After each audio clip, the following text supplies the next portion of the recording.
2025 meeting of the Charlotte-Mecklenburg Board of Education to order. There being no opposition to any items on the agenda is adopted by unanimous consent. I turn to Dr. Hill for acknowledgement of our SOFG students. Thank you, Madam Chair, and good evening. We are so excited to recognize these outstanding scholars this evening. Students, when I call your name, I'd like for you to stand up and give a really big smile. Our photographer is going to get an individual picture of you. And at the very end, we are going to ask all of our scholars, along with our parents, family members, and staff members to stand up so we can give you all a great big round of applause. Okay? So when you hear your name, stand up and smile. Our first student is Pepper Ancrum from Oakhurst STEAM Academy.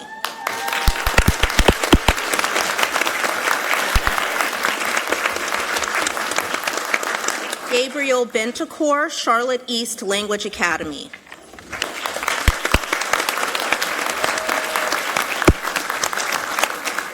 Matthias Casamoro, Crown Point Elementary School.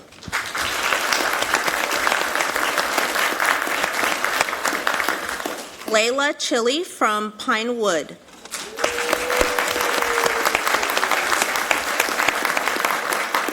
Charlotte Cornley, Collinswood Language Academy.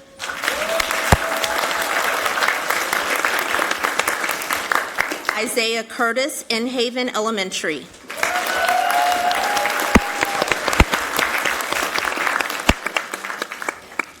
Nina Riley DeBib, Joseph W. Greer Academy.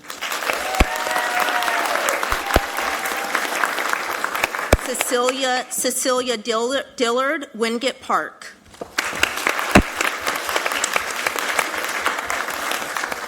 Georgina Dominich, Billingsville Elementary.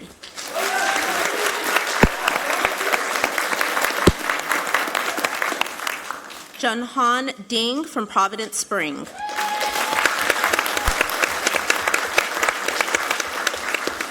Anna Figueroa from Dilworth Elementary. Javon Gilder, Grove Park Elementary.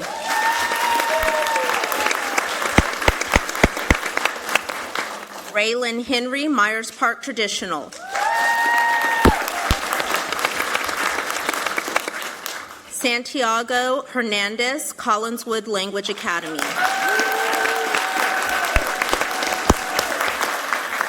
Jamon Houston Jr., Paw Creek Elementary.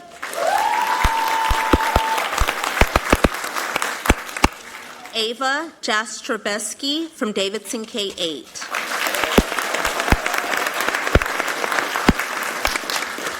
Keegan Johnson, Huntingtown Farms.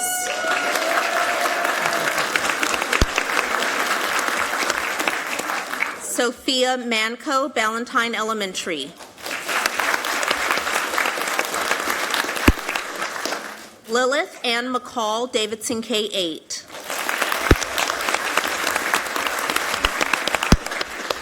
Lila McLean from Westerly Hills.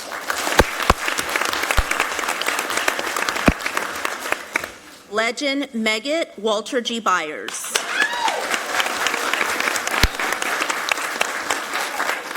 Alan Marino Mejia, Devonshire Elementary.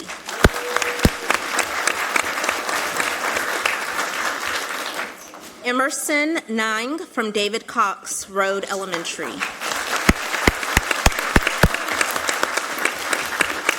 Corey Nye, Parkside Elementary.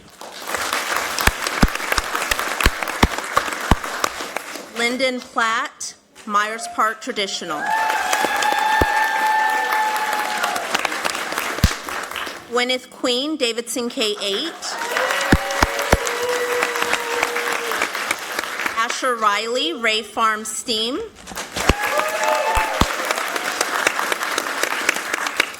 Lucas Ty, Polo Ridge.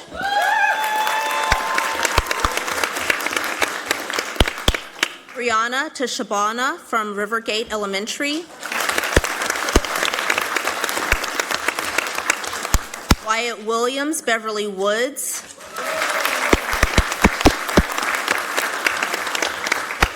and Kayla Zungia Gonzalez from Collinswood Language Academy.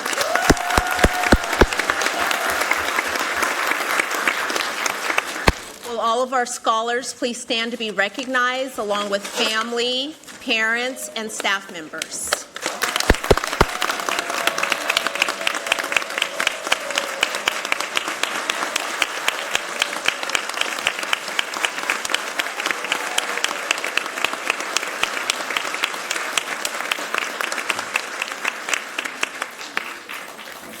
Again, we'd like to thank you so much for being here with us this evening.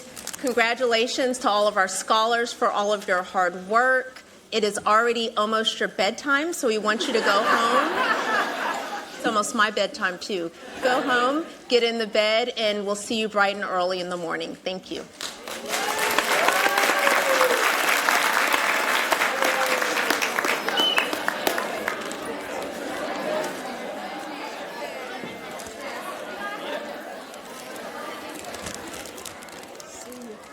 No.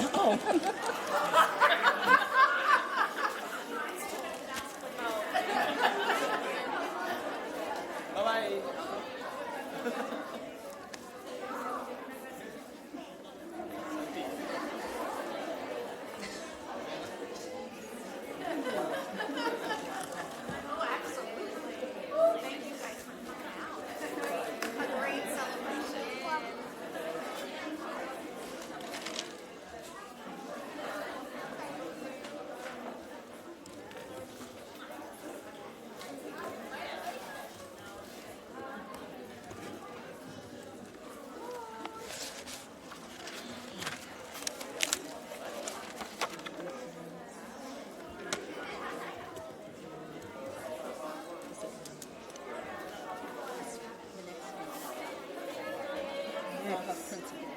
Next. Really? I have a few people. Oh, maybe they're outside waiting.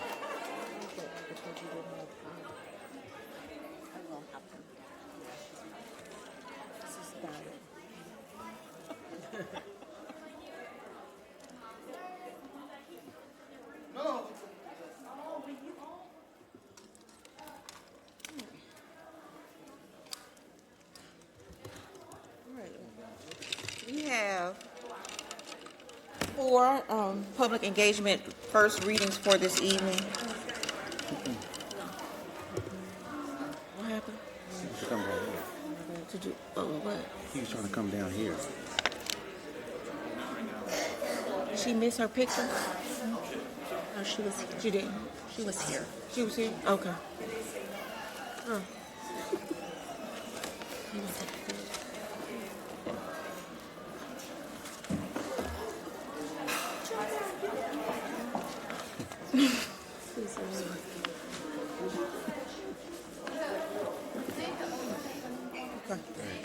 All right, we're ready. All right. Board members have received the consent agenda items in advance. I will entertain to approve the consent agenda items as presented. I move. Moved by Klein, second by Shipp. All those in favor? It's 8, Madam Clerk. We have 4 first readings this evening for our public engagement. I turn to Vice Chair D. Rankin as the Chair of the Policy Committee. Ready?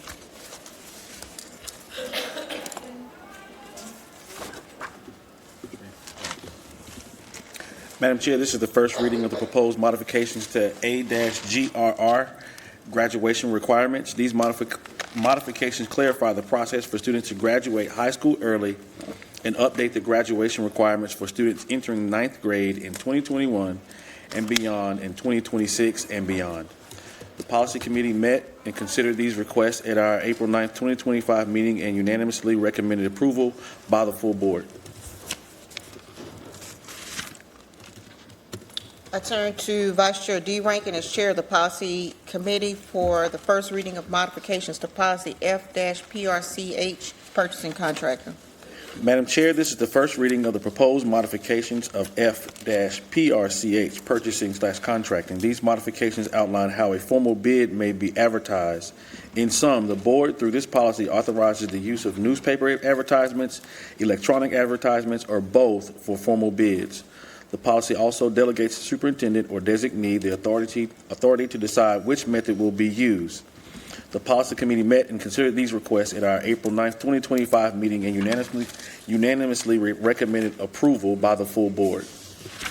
I turn to Vice Chair D. Rankin as Chair of the Policy Committee for the first reading of modifications to Policy O-DISD, Distribution and Display of Non-School Materials. Madam Chair, this is the first reading of the proposed modifications to O-DISD, Distribution and Display of Non-School Materials. These modifications clarify what types of materials may be distributed within the district or at any individual school, define which groups are permitted to distribute materials within CMS and how a group can become eligible to do so, and establish the process by which an organization may appeal the superintendent's denial of a request to distribute materials. The Policy Committee met and considered these requests at our April 9th, 2025 meeting and unanimously recommended approval by the full board. I turn to Vice Chair D. Rankin as Chair of the Policy Committee for the first reading of creation of S-STGY Strategic Partnership. Madam Chair, this is the first reading of the proposed creation of policy S-STGY Strategic Partnerships.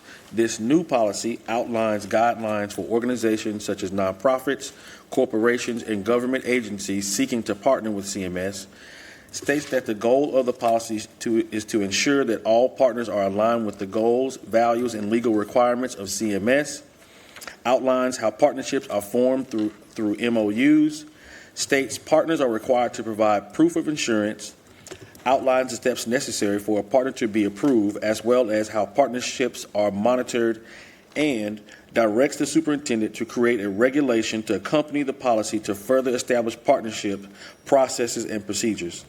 The Policy Committee met and considered these requests at our April 9th, 2025 meeting and unanimously recommended approval by the full board. Thank you. I turn to Dr. Hill for the financial statements for March 2025 report. As presented. I turn to Dr. Hill for the budget amendments for March 2025 report. As presented. Turn to Dr. Hill for the contracts and change orders report for March 2025. As presented. I turn to Dr. Hill for the student outcomes focused governance monitoring report, guardrail 1 and 1.1 report. As presented. I turn to Dr. Hill for the student outcomes focused governance monitoring report, goal 1, interim measure 1.1, kindergarten. Thank you, Madam Chair, and good evening. Tonight's student outcomes focused governance monitoring report is focused on goal 1, early literacy, and guardrail 1, achievement across student groups. Goal 1 is increase the percent of K-2 students scoring at or above benchmark in early literacy as measured by DIBELS from 67% in June 2023 to 91% by June 2029. DIBELS is the Dynamic Indicators of Basic Literacy Skills Assessment. We will report on this goal 3 times between this evening and August 26th. This is the third in a series of reports related to Goal 1 and is focused on middle of the year. We call this MOY, early literacy data for our students in kindergarten, first, and second grades. The remainder of this year's Goal 1 reporting cadence is shown here. This graph shows the DIBELS at or above benchmark percentage in the annual targets for kindergarten students. The gray column represents the MOY percentage for 24-25 school year. Our 23-24 target for kindergarten students at or above benchmark was 77%. Actual student achievement was 74%, which was 3% below our target. 56% of this year's kindergarten students were at or above benchmark at the middle of this school year. Last year's kindergarten MOY student achievement was 56.4%, and this year's kindergarten MOY student achievement is the same. Therefore, if this year's kindergarten students increase by the same rate of improvement as last year's kindergarten students of 17.6%, between now and the end of the year, 73.6% of our kindergarten students would be at or above benchmark. This graph shows that 9,482 students were assessed at the middle of the year for kindergarten. Oops. At this time, we have 2,335 additional kindergarten students that need to be at or above benchmark during our end-of-the-year DIBELS assessment to achieve our target of 81%. Within the middle of the year data, we also know how kindergarten students perform by subtest. This is important so we can determine how to best focus our instructional efforts for the remainder of the school year. And Madam Chair, at this time, I will turn to you to facilitate any strategic level questions. Board member, we will follow our normal cadence for strategic questions, and we'll begin with looking backwards. Ms. Shipp. Okay, I'm looking on page 7, and, it's always a concern about our subtest data, because this really sets the tone for how well they do, and we talk about growth here on DIBELS. I'm looking at I guess the question is, what are we doing here for a greater growth in these areas, especially letter name fluency? That is just the beginning. And it even makes me think about pre-K. What are we doing here to strengthen this and move the growth? Yes, ma'am. At the beginning of kindergarten, the most important skill is letter naming fluency, and that's being able to quickly name letters. Letter naming first helps students get ready to learn their sounds. At this time of the year, the most important thing for students to be able to know is the correct letter sounds and nonsense word fluency. So first, students have to be able to recognize the letters and then be able to know the sounds that are associated with them. We have done a lot of work and support with our master teachers who are right there beside our classroom teachers to support them and making sure that they're able to use strategies to accelerate learning so students are prepared to be at or above benchmark by the end of the year. And my follow-up is, because when we look at word reading fluency, which is where you want them to really be by, I'm sure, by the end of kindergarten, how are we looking at all of these subtests in terms of movement? Yes, ma'am. So we know that our students who have not yet mastered the letter naming fluency, we obviously have to really accelerate those students. So we have done a lot of work in several areas. The first area, I already talked a little bit about MTSS, but I want to take you to the appendix. I keep hitting the wrong thing. We have done a lot of work in terms of support for students at home. So one of the things that we have done is we have some DIBELS extra practice that's in place. And so you'll notice that for the nonsense word fluency, specifically correct letter sounds, we have provided decodable readers, phonics speed drills, as well as other materials that are listed here. We did a really heavy push in terms of notifying parents through Parent Square right before spring break. So he basically said, have fun over spring break, but while you're on spring break, these are some things that you can do to support your student at home. So we are using a multi-layered approach in terms of making sure that we're really focused on strong core instruction as well as supporting parents at home with their child. Thank you. Board Member Monterey Duval. Dr. Hill, I'm looking at slide 10. There seems to be high levels of professional development attendance, and we're giving full access to early literacy resources for middle of the year DIBELS performance. However, we're seeing that it remained flat, basically the same as last year. So what is your perception of this in terms of the current effectiveness of our instructional strategies? And is there anything that, like, do you feel like we've done all of this, but we're still flat to last year? Like, do you still feel like we're making progress, or like what? I would think we would be a little bit ahead, or am I wrong in that assessment? No, I think you're absolutely right. I was Not excited to see that we were in the same place that we were this time last year. But what I do know is between the middle of the year and the end of year, students make a lot of progress. And so what has increased since the last time that we reported on this was attendance from our master teachers in professional development. We had a very, very high percentage of master teachers that participated in the professional development, as well as K-2 teachers. And of everyone that participated on the knowledge check, they scored above 95% in terms of mastering the content that was shared in professional development. In addition to that, our specialists, as well as our school performance assistant superintendents, have been really diligent in the core action walks. And they are seeing the things that we have trained master teachers and classroom teachers on being implemented in the classroom.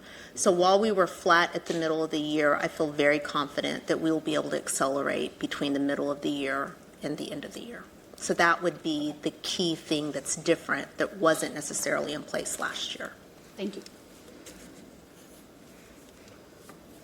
I believe I have a question. So I believe I asked this the last time, and is there any, and this particularly as relates to slide, the data, it's slide 4 in the comparisons between the 23, 24, 24, 25 school year and then the middle of the year reporting now that we're kind of, again, that we're flat. Mm-hmm. Are you able to, do we know any differences with how the impact of pre-K education has on the performance of these targets? Like, is it flat? Could it possibly, well, let me just ask that question. Do you think that there's any impact that you can see reflected here between those that engaged in pre-K education and those that did not? We've not yet done that level of analysis in terms of looking at how, in terms of me having that prepared for this report, in terms of how well students are doing that attended pre-K and how they're doing in kindergarten. We do have that information, but it's not necessarily included in this report.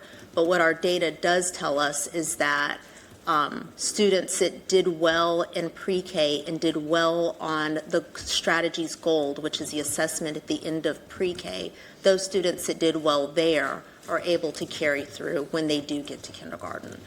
Students that showed deficits at the end of pre-K continue to need additional support during the school year. Dr. Witherspoon. Thank you. To what extent is attendance impacting literacy growth, and how can interventions be more directly linked to improving student outcomes, early literacy? And I'm also wondering, if when we look at subgroups, I'm wondering if there's a correlation, even when we look at our Hispanic students, is there a correlation between absenteeism and literacy growth there? Yes, so let me first talk about attendance. Attendance is one of the projects that we have listed, and so let me get to that. That's on slide number 13.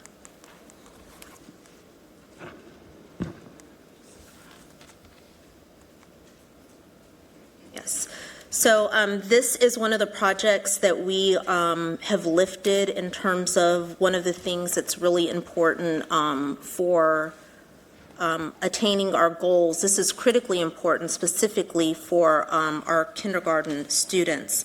But what I would say is that we have, our social workers are really doing a great job. We've provided attendance training. 90% of our social workers have participated in that attendance training, and then of the 10% that didn't participate in person, they participated virtual. One of the things that we have put into place is taking a look at any of the root causes for absenteeism. One of the things that we know to be true is sometimes illness is a factor, especially when parents have to take off work to take their children to school. So one of the impactful things that's been in place, this is the third year now, is our Meaningful Medicine program. That's a joint effort between Bank of America and Atrium Health, and that program continues to expand. Every time I look at the numbers, we've expanded in terms of the number of schools that we're participating in. In the schools that Meaningful Medicine is in place, absenteeism has really gone down because students are able to stay in school. They're treated virtually. They're able to get medications, and parents don't have to leave work, and students do not have to miss school. Because kindergarten is such a critical area, when students miss kindergarten, they are missing the foundational skills, which puts them even further and further behind. And of course, it's more difficult for our teachers and staff to catch those students up. And I think you had a second question, but I can't remember what it was. Yeah, I was just wondering if there's a correlation between, I lost my page there, but when the data is broken down by subgroups, I think the Hispanic students maybe went down 3 points, Native American about 7 points. I'm just going off the top of my head. But I was wondering if there's a correlation between specifically Hispanic students and absenteeism. We've not done that level of analysis, but we can certainly check and let you know. Thank you. Board Member Klein. Thank you. I'm looking at, I'm trying to see which slide. It's under student outcome goal 1, increase the percent of kindergarten students. I don't see the number, but it says that there were 4,053 kindergarten students identified for consideration of a Tier 2/Tier 3 reading plan. Can you expound and share a little bit of what a Tier 2, Tier 3 reading plan looks like, particularly for parents and for the public, so we kind of know what's going on? Yes, thank you. So that was slide 12, but I'm going to actually go Oh, there it is. to the appendix to, It's slide 13.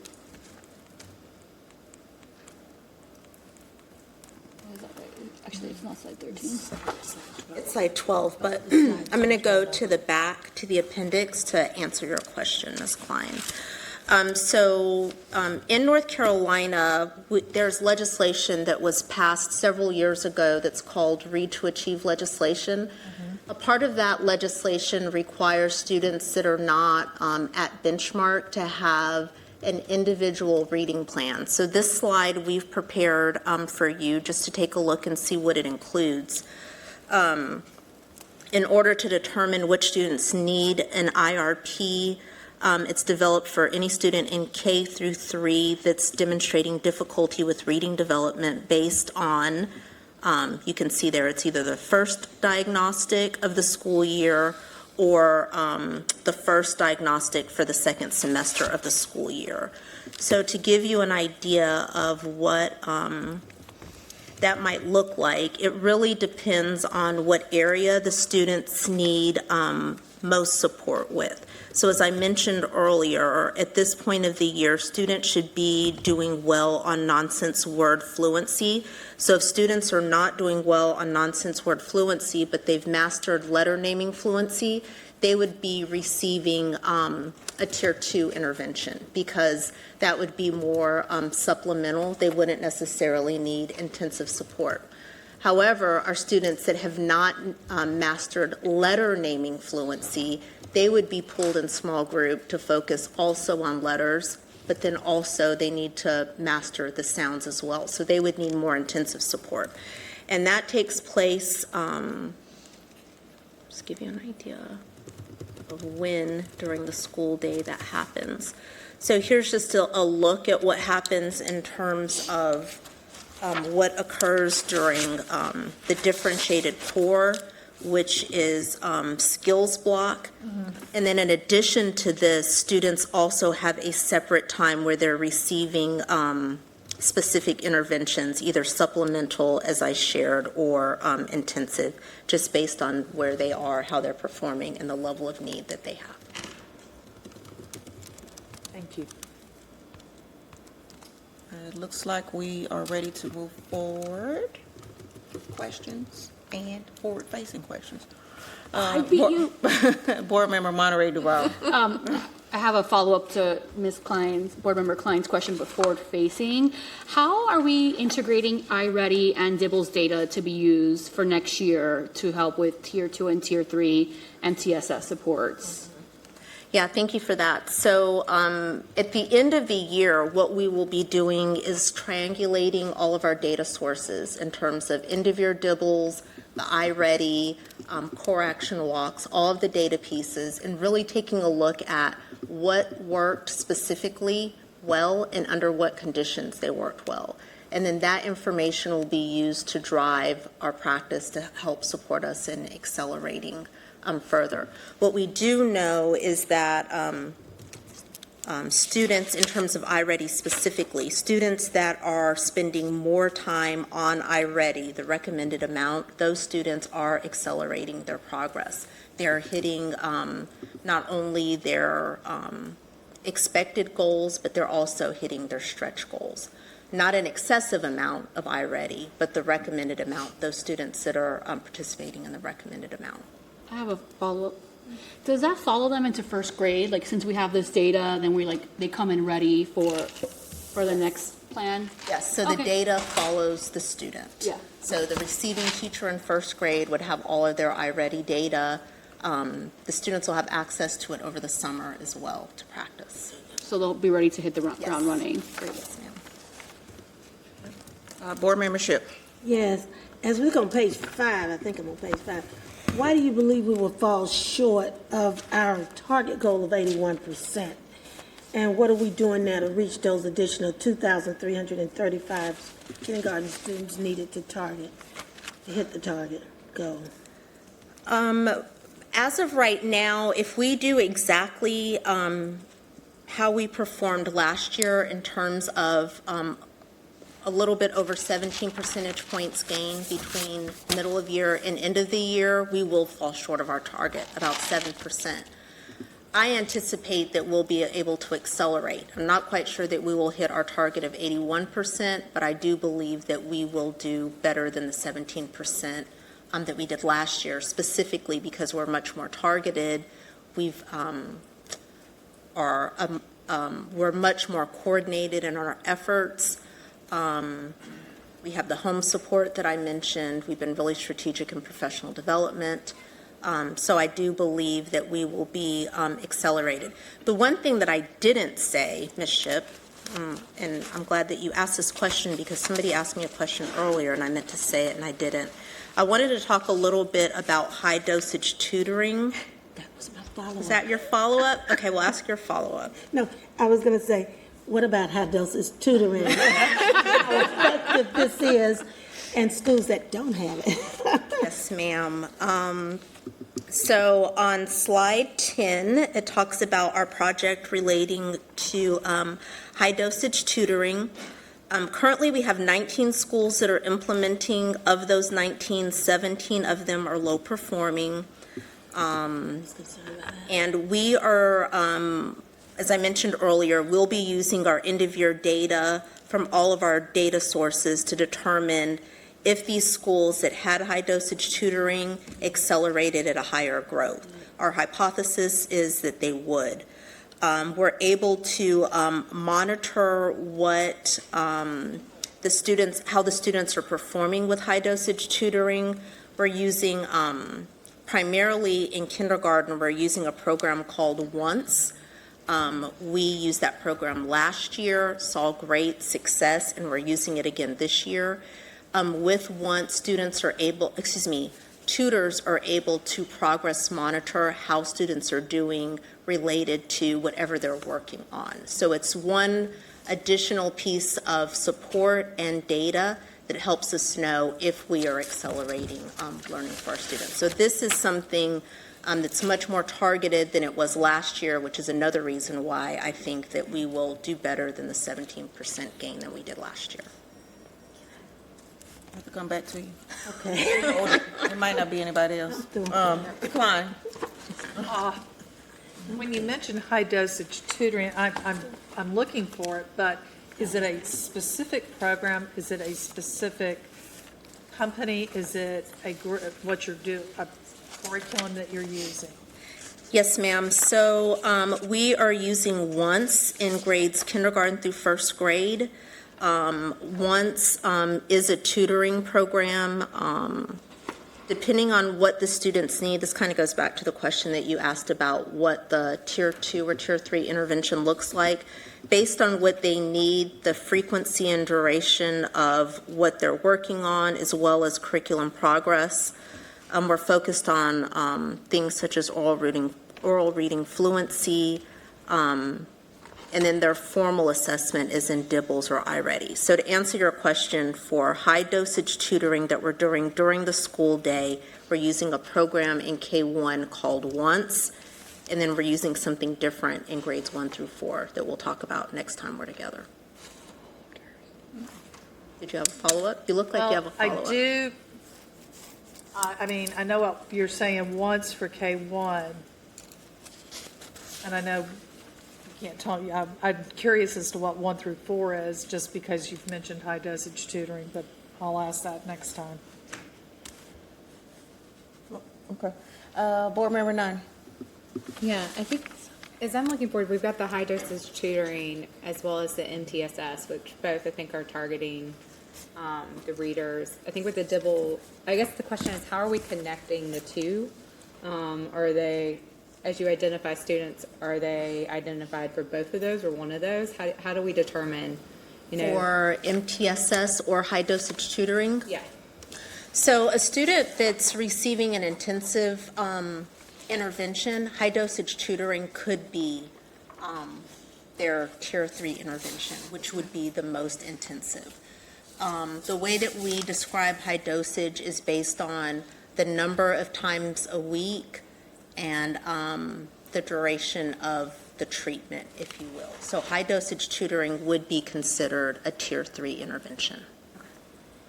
And a follow-up to that, too, now that we have like the iReady and the DIBELS, which is great because you end up with a lot of data, especially around our like early readers, have we looked at potentially like using that data to help screen, like a lot of kids by second, third grade are finding out they're dyslexic and things like that. Are any of those able to help us almost like universally screen for different types of reading weaknesses or disabilities of that nature? Is that something we've looked into? Yes, we use DIBELS and iReady, both as screeners to support, to let us know how students are doing. Specifically, when students get into upper grades, sometimes students are able to compensate because they have other skills, but they might have comprehension skills, but they may have some deficits in terms of decoding that we're able to detect. And so iReady is just another tool that helps us zero in into whatever that is and helps us focus and remediate on that specific skill. We have Board Member Easley next. So I have a question, looking at, and then I'll go back to Board Member Shipp. Looking on slide 17, it talks about the strategic adjustments for quarter 4, looking forward. And it says continued collaboration with CMS departments, community partners to offer timely sessions to meet the needs of families and increase the community footprint. I'm going to ask a question broadly, and then maybe the second round, if it's not specific enough. What type of strategies are used to intertwine, or planned in the future to intertwine what the family engagement looks like in terms of how it directly attaches to the goal, essentially with the reading? Like, how are you filling in those gaps, and what are the strategies used into filling the gaps, particularly with that may be happening in performance level for this goal? So what our team has really done, Letitia Hensley is the person that's responsible for this. She works very closely and now meets weekly with learning and teaching in terms of analysis of the data that we have And based on the trends of the data, so for example, if we're taking a look at kindergarten, looking at the trends, seeing where the greatest need is, then that team is then working to develop what are the additional supplemental materials that we need to provide, what are some of the sessions that we need to provide for parents, and able to specifically target those exact things that are showing up in our data in terms of deficits. And so that this project has been going all year, but that level of intensity and the strategic lens has really started probably in January or February. So I know what the team plans to do at the end of the year is look at all of our data, and based on end of year data, really being able to set up, these are the things we feel like would be most impactful for parents to be able to know, to be able to understand, and to be able to support their students at home early on to make sure that we're able to accelerate our growth. So that's what we're doing with family engagement. In terms of strategic partnerships, one of the things that we are looking to do next year is an adopt a school model, where all of our schools have a partner, whether it be a nonprofit, faith-based, corporate, but with really intense focus on the high dosage tutoring model to make sure that all schools are supported through the adopt a school model. So that answers my question, but I want to take it a step further. When the analysis into determining what strategic, particularly with parents, not necessarily the adopt a school model, is it drilling down to the point of, the communities that need it, like in the type of support that they'll need? Like, is it on that granular level like that? Yes, so the materials that the teams are able to develop, individual schools get high-level data in terms of knowing what their school needs. So, for example, Providence Spring Elementary knows how their kindergarten students are doing and which skills are the strength and which areas they need additional support in. So at that level of data, they're able to then use how are our students doing and then tag that with any parent resources that are available to be able to push that to parents if necessary. Does that answer your question? No, I'm just wondering. It doesn't be in a sense of, I'm just wondering, so I guess what I'm looking for is, let's just use Providence Springs, for example. We know that Providence Springs is suffering in this particular area, whatever the case may be. So more so than in other schools. Like, this is one of the areas that, this is a school that it is, clearly there's some type of gap here based on the beginning of the year or middle of year. And so we are deploying people to go out to, in those communities, maybe it's meet with a church group or a community, the neighborhood association, to say, some way we're gathering those parents and say, hey, in general, this is how you can help your child. And we're giving instruction in that way because we know this is where it's lacking. And if the parents just do X, Y, and Z, it can move the needle by this. But the parents as a collective may not know that. Yes. So I don't believe that we're moving towards targeting at that granular of a level.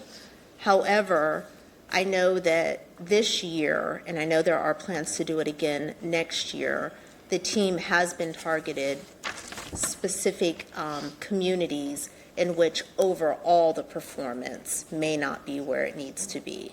So there's more of a general, but not drilling it all the way down to community, you need to work on nonsense word fluency, if that makes sense. Okay. More of a general, these are some things you can do with your child at home. Okay. I see you got one. Sure. Mine was kind of a follow-up. We were talking about high dosage tutoring. What about those schools, and I got to hear that recently, that don't have high dosage tutoring? They don't have it, and there are schools that have high needs. What are we doing? And maybe not even the funding with Title I. What are we doing there? Yeah, so we started this year small. So we are able to learn, well, we started small, we looked at need, and we looked at schools that had the capacity to be able to, the infrastructure to be able to support it. And so based on that, we do plan to expand next year based on our learnings. So our goal is to scale it, but we know that we have to start small to make sure that we implement correctly. Thank you. You're welcome. All right. I could keep I believe that is all of the questions. Yes. Oh. All right, thank you so much for that report. I turn to Dr. Hill for the federal programs budget report. Thank you, Madam Chair. At this time, I would ask that we have a team of 3 that's coming up. We have Dr. Daniels, Dr. Trez, and Dr. Balknight, who will be presenting our federal entitlement grants recommendation this evening.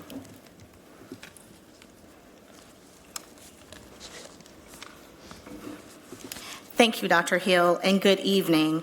I'm excited to share an overview of the recommended 2025-26 federal programs entitlement grants.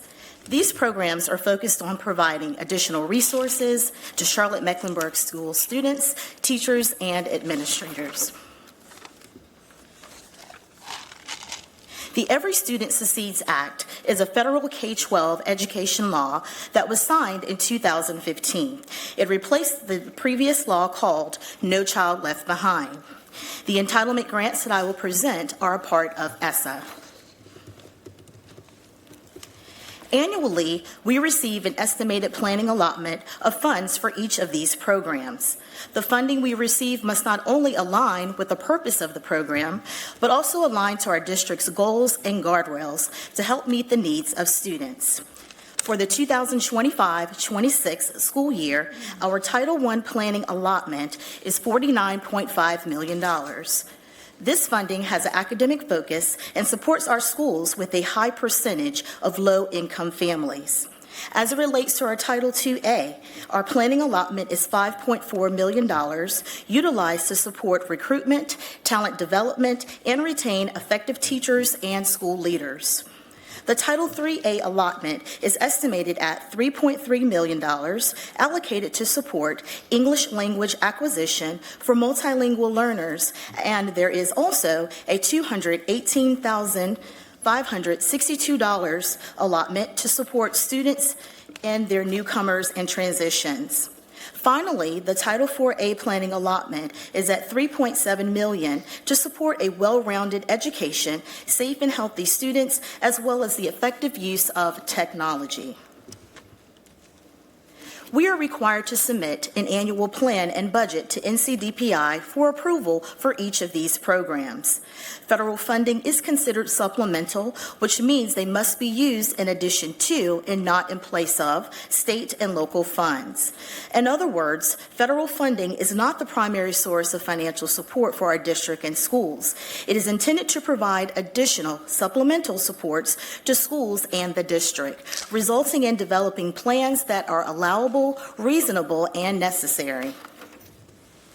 The next few slides represents improving basic education, Title IA. The purpose and focus of Title IA includes ensuring Title I district programs and funds support each participating school's instructional program aligning with their school improvement plan.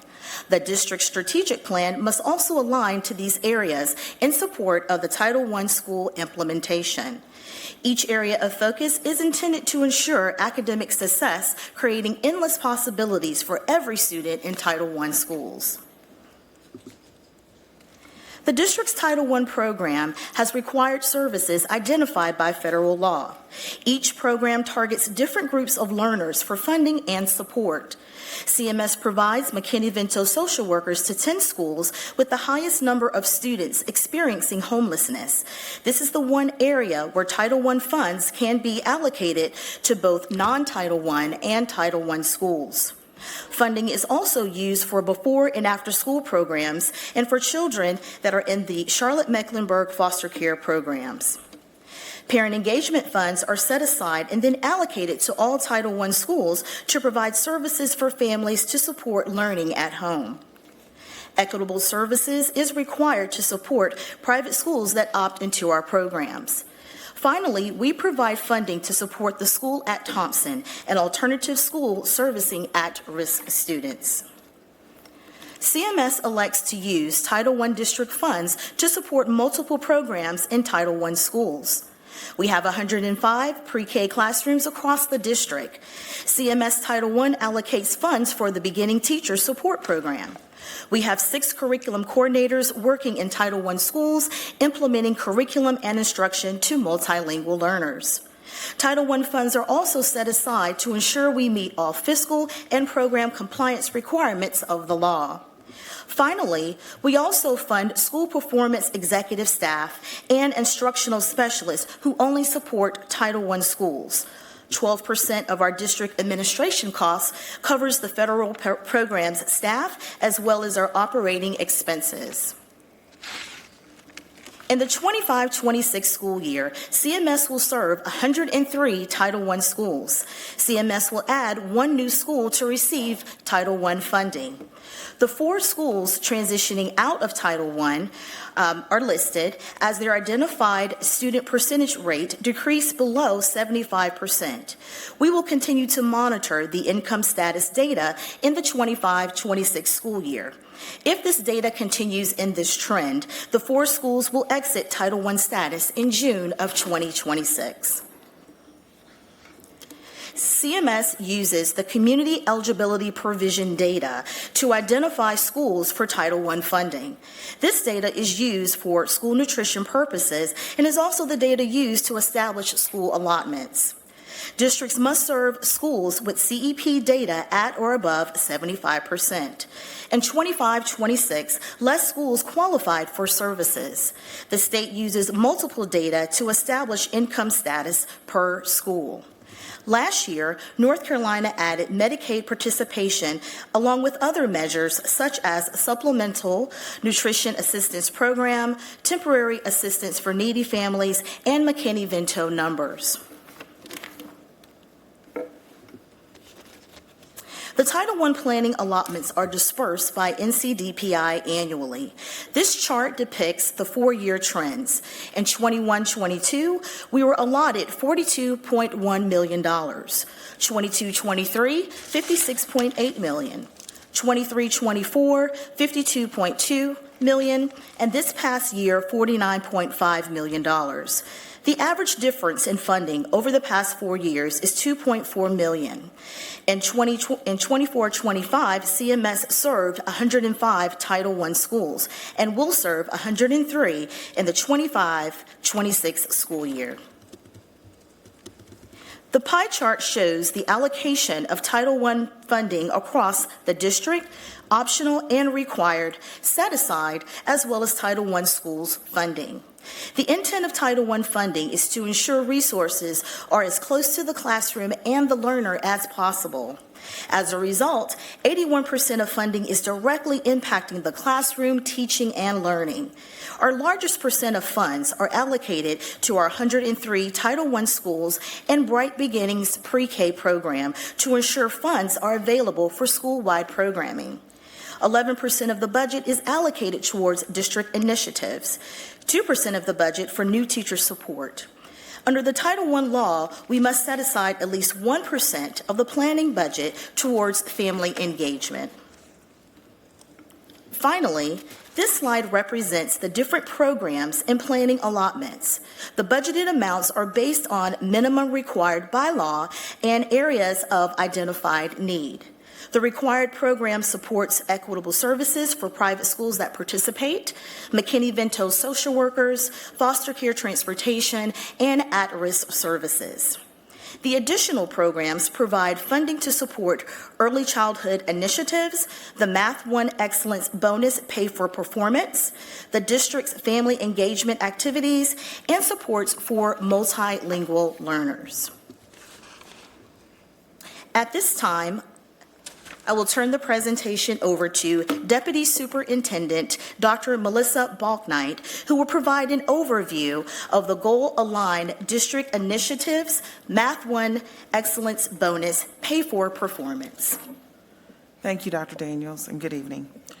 The Math 1 Excellence Bonus will compensate our amazing teachers for not just the work they're doing directly with students, but also taking on the challenge of growing our students towards mastery of Math 1 from the non-proficient to college and career ready, which is our goal, in just one course. But also the additional work they do or allow our school district to learn from their practices so that we can replicate these successful practices across our school district to ensure we impact more students. These teachers will do this work in our Title I schools that are listed here. So as we continue to talk about our goal-aligned district initiative, Math 1 Excellence Bonus Pay for Performance, being mindful that our students are expected to take 4 math courses before they graduate from high school. The impact that this course will have on their success to complete high school strong with math is very important when they begin with Math 1. So Jack Welch said, an organization's ability to learn and translate that learning into action rapidly is the ultimate advantage. As we head into the 24-25 school year, we are engaging in systems thinking centered on our theory of change. Ms. Thompson has talked about that quite frequently. We will keep our foot on the gas, continuing the goal-aligned systems and processes that are currently producing the improved results we are currently experiencing. And we will set up opportunities to try new and innovative things that will propel us to impact student outcomes even faster, and we will learn from them. On April the 8th, at our Board of Education meeting, we recognized 49 students. This is one of the students shown here with her principal. This student achieved amazing growth in Math 1 in the first semester of this school year, ultimately achieving college and career readiness on the end of course assessment. This did not happen by accident. Teachers that are highly skilled created the conditions for that learning to happen. We want to learn from these amazing teachers so that the strategies that they are currently using can be replicated across the district to impact all of our Math 1 students, and even augmented across our district, impacting the outcomes, again, for all of our students so they can be successful for all 4 years in math. This work matters greatly. Goal 3 is centered around Math 1. It requires that we increase the number and percentage of students enrolled in Math 1 high school course to 57% college and career ready by June of 2029. 57% by June of 2029. That's a great accomplishment for the district, but it will take a lot of work to get there.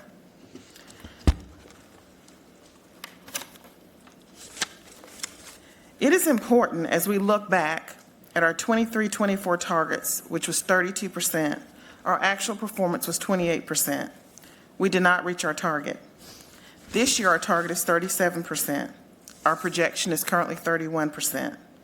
While this demonstrates progress over last year's actual performance, we will have to make Herculean growth in math to achieve college and career readiness, in essence.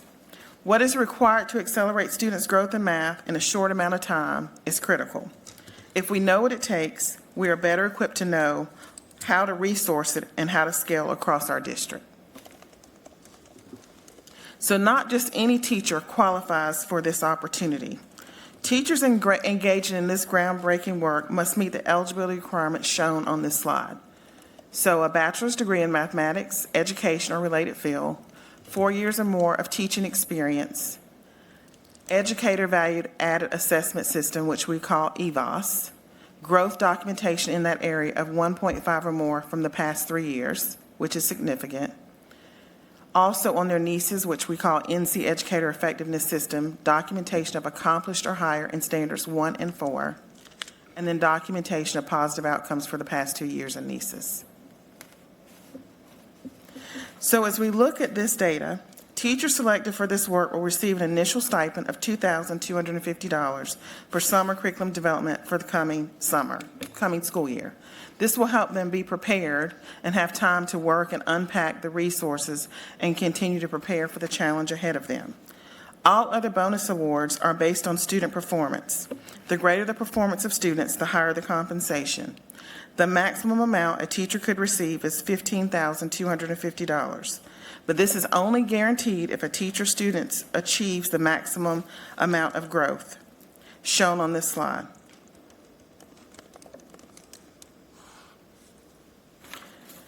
So as we look at this investment of federal funds potentially to compensate 32 teachers in our district, they would instruct 960 students for not just achieving amazing results in Math 1 with students, but for providing the environment from which we can learn how to best replicate the work, these effective practices across Charlotte-Mecklenburg schools. At most, this investment will cost $733,000. The potential for learning and growing our effective practices across the district will improve our methodologies is priceless. I'll turn it back over to Dr. Daniels.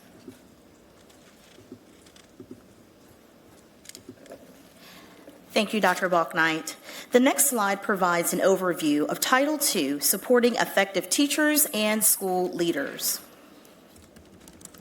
For the 2025-26 school year, Title II is estimated at $5.4 million. Title II supports districts with recruitment, talent development, and retaining effective teachers and school leaders. The proposed plan includes the following: $1.5 million to continue supporting the CMS Teaching Residency Program that provides a pathway to earning a teaching license.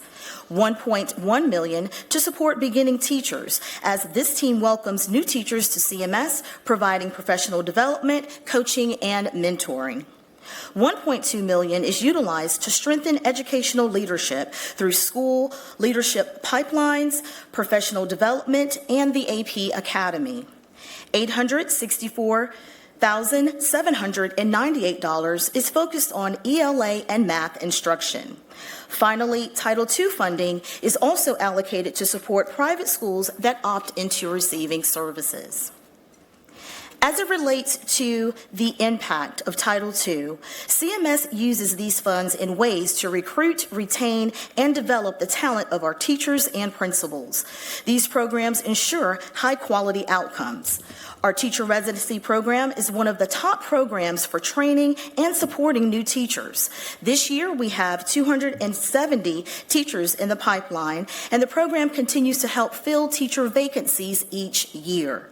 Currently, we have retained 95% of beginning teachers in CMS for the 2024-25 school year. In reference to the impact of Title II around school leadership, Charlotte-Mecklenburg Schools recognizes that strong school leadership is essential to student success.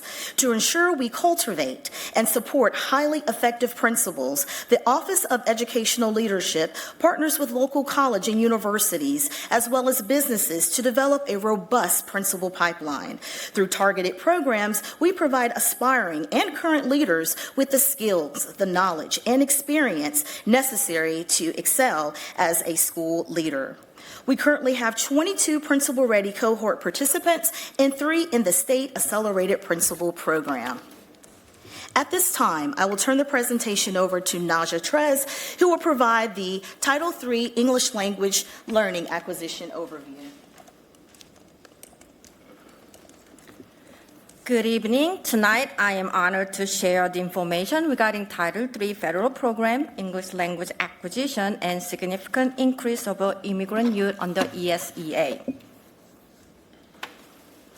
The purpose of Title III Part A is to ensure that all multilingual learners, including the immigrant children who meet the federal definition under ESEA, they attain English language proficiency and achieve at the high level in academic subject so that all English learners or multilingual learners can meet the same challenging state academic standard that all children are expected to meet. There are 3 Title III required activities. One is implementing high-quality language instruction educational program we often refer to ESL program, and providing evidence-based professional development to teachers and principals of MLs. Also, we have to make sure that we are promoting parent, family, and community engagement. Title III is a district-wide program unlike other federal programs and supplement to any local, state, and other federal program. Title III is the most restricted entitlement grant with the least amount of funding. On this slide, you will see the examples of the Title III activities listed under each requirement. Here are current multilingual learner fast facts. According to the most recent official report, at CMS, there are 50,233 students who speak another language other than English according to their home language survey. We also have 32,891 pre-K-12 multilingual learners. Our students speak 201 different languages, and they are from 158 different countries. On this slide, you will see the ML enrollment data in our state, as well as the top 5 large North Carolina districts. At CMS, as I mentioned, we have 32,891 multilingual learners, the largest in our state. And the next largest district has 10,000 less students than us. This population of a student is larger than some of the district overall population. Title III funds support augmented curriculum development, we call PACE curriculum toolkit or resources, and professional development for teachers and administrators of MLs. We are seeing success with how we are utilizing these funds to support our multilingual learners. 3 years in a row, we had the highest rate of multilingual learner progress. And last year, we also increased our graduation rate for all students with the highest percentage growth for our ML students and Hispanic students. Also, CMS multilingual learners exceed peer North Carolina district when it comes to English language acquisition progress metric by WIDA access test, which is North Carolina state-identified English language proficiency test. On this slide, you will see our current planning budget. As you can see, the number one spending item is with the personnel, Title III funded staff with the Learning and Language Acquisition Department. They support the Title III required activities. Another funding source for Title III Part A is called a significant increase of immigrant youth funding. It is specifically for newcomer students who meet the federal definition of an immigrant student under ESEA. Due to the way the formula is calculated, we do not necessarily receive this funding every year and not until March. Next year, if funded, we'll have opportunity to hire newcomer transition support staff and provide some supplemental curriculum material. This concludes the Title III presentation, and I will turn it back over to Dr. Daniels. Thank you, Ms. Trez. The final program includes Title IV, Student Supports and Academic Enrichment. The Title IV program supports 3 areas. The recommendation for the 25-26 school year is $1.9 million to support well-rounded education that includes supplemental curriculum resources, safe and healthy students at $1.1 million for restorative practices, mobile crisis, and school-based mental health supports. Finally, the effective use of technology is at $63,000 to support online curriculum platforms. This slide provides the impact of Title IV, student supports and academic enrichment. We use these funds to support training of the whole child, development through the resource and curriculum called the Source of Strength, which provides educators with supports for ensuring that students' needs are met. This concludes my presentation for the 2025-26 Federal Programs Entitlement Grant Budget Recommendations. Thank you. Thank you so much. Board members, we will form our normal cadence for questions regarding this report. Yeah, go ahead. So, well, I'm gonna start by addressing the elephant in the room. We know that the federal government is planning on slashing funds. These programs are incredibly important. As someone who taught multilingual learners, they were significant in helping my students from, as they work through things to, barely knew it. What is our plan to replace these funds or these programs if the federal government ends up cutting what we expect them to cut? So we would work with our chief financial officer, but I would just say, as Dr. Trez shared earlier, the impact of what we've been able to do to support ML students in comparison to other districts across the state, let alone for our students, is significant. And so, as you have stated, would be detrimental to our school district to not have these funds. They're critical to the work that we do.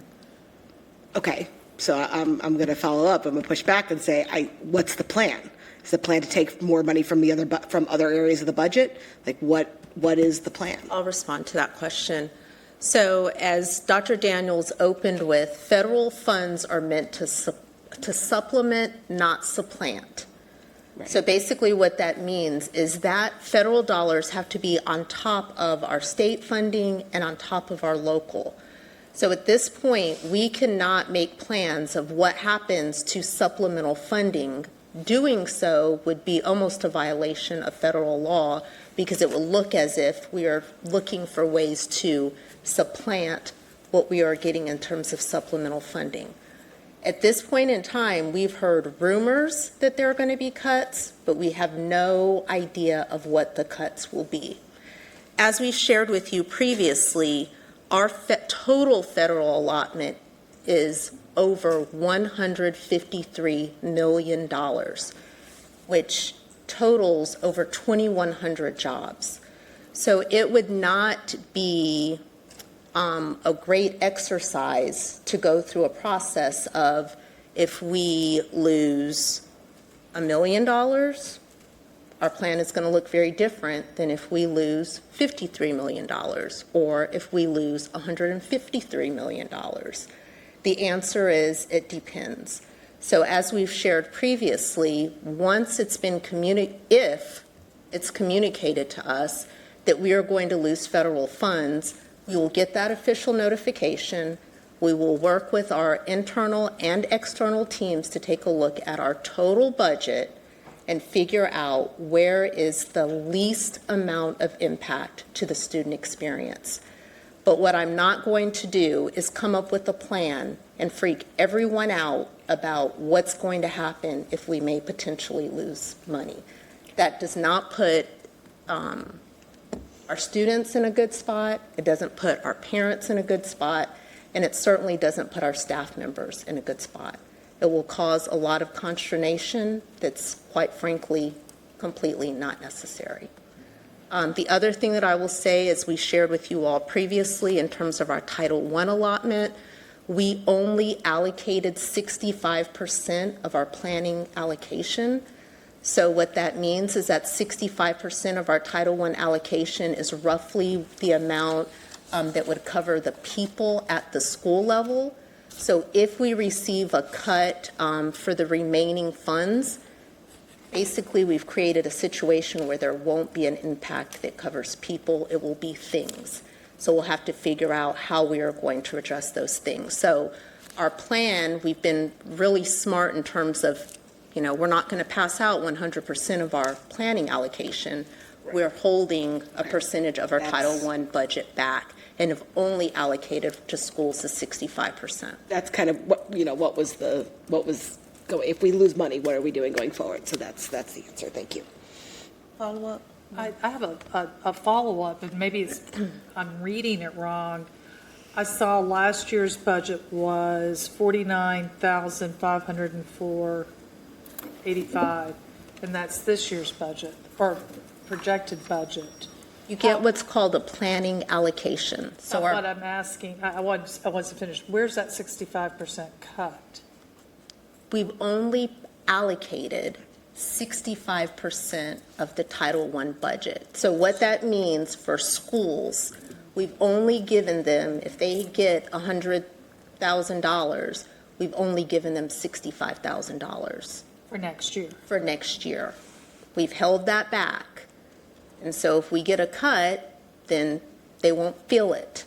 If they don't get a cut, then we'll give it to them. But that 65% represents their personnel.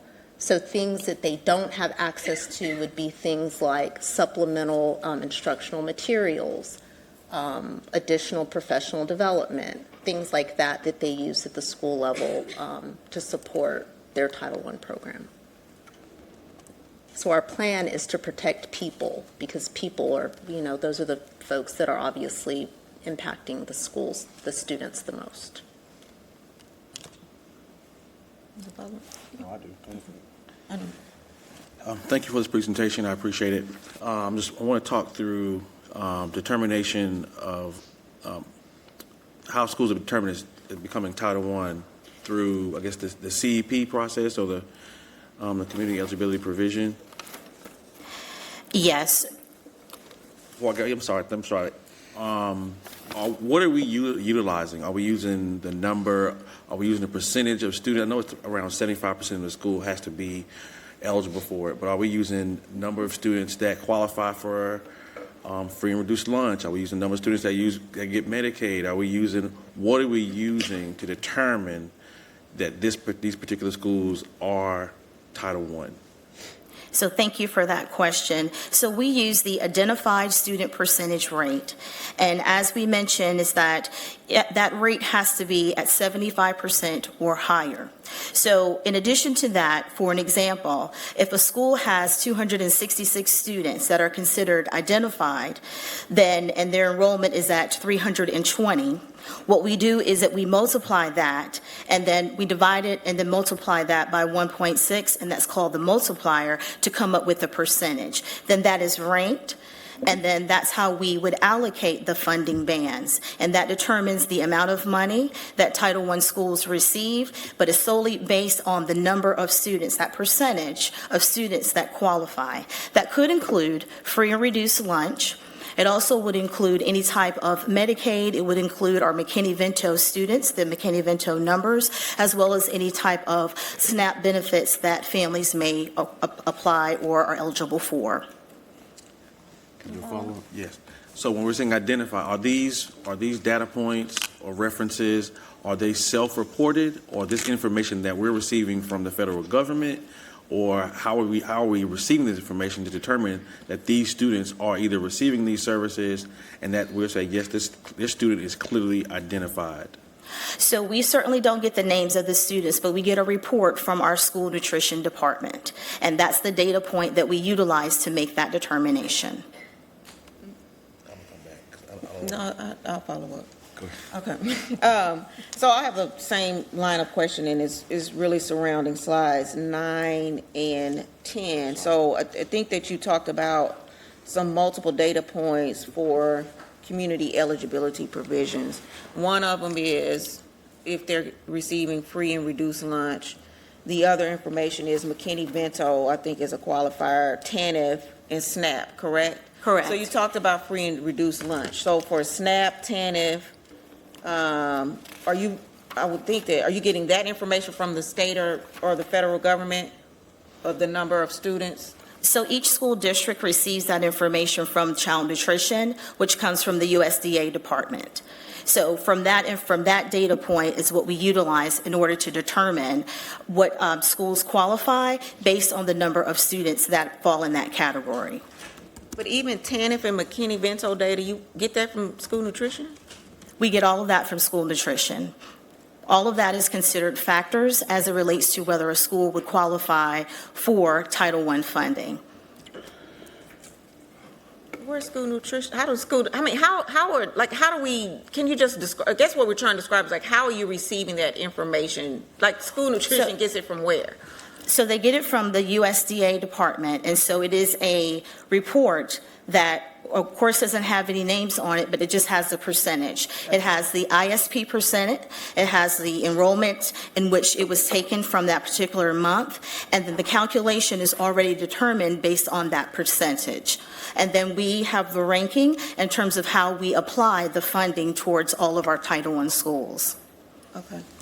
Can I just add, the first place that that information is used for them to determine if students, their eligibility for free and reduced lunch, if a school qualifies for CEP, and then we are directed to use that information to determine Title I status of a school.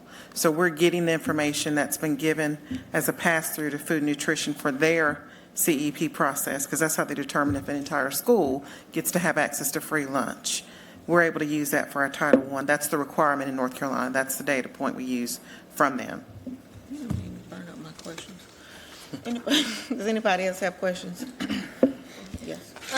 This is kind of off topic, but I was just wondering, like, are there plans to like gather student feedback during the year to see how well these like budget changes are like impacting them on like a school level? I know that Dr. Hill meets with her Student Advisory Council on a regular basis and oftentimes gives them, they give her feedback and she's able to give them, ask them questions and get feedback from them. So yes. Okay, perfect. Thank you. Okay, I have one additional question. I don't see another hand. Oh, no, I do. Go ahead. Okay, let me ask it. This, so the last question I have is, the concern I have is, I'm looking at slide 9, particularly the schools that are coming out of Title I status. The concern I have is, let's just say, so now so 75% is the qualifier, right? Mm-hmm. That's So correct. what if it is out of Title I status and it's, it's just 1 percentage point that makes them come out of that stat? Like, now we're at 74% instead of 75.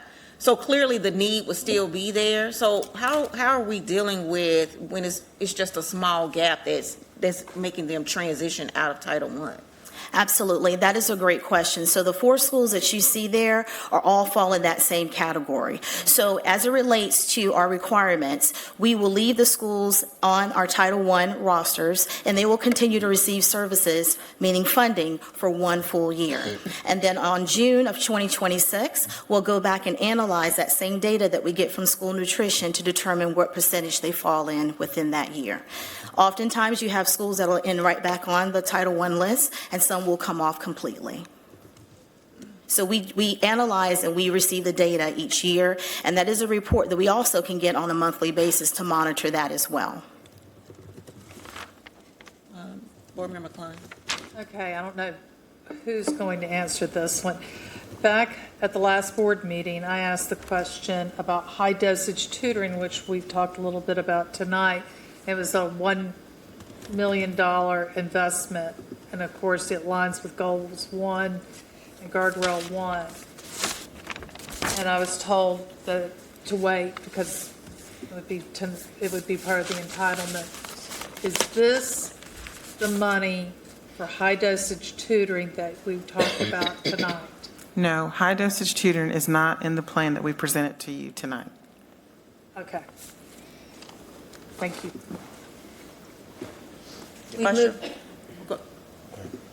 We've moved that away from Title I, Okay, using a different funding source. all right. And I'm Still happy to- allocating $1 million, but not using it through federal funds because it's just too restrictive. And it would limit the schools that we could work with. But I'm happy to come back at a later time to discuss. Is there a follow-up?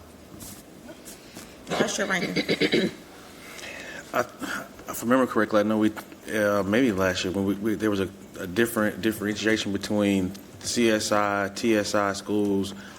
Are those all in this particular presentation also? Schools that qualify to receive qualified as CSI?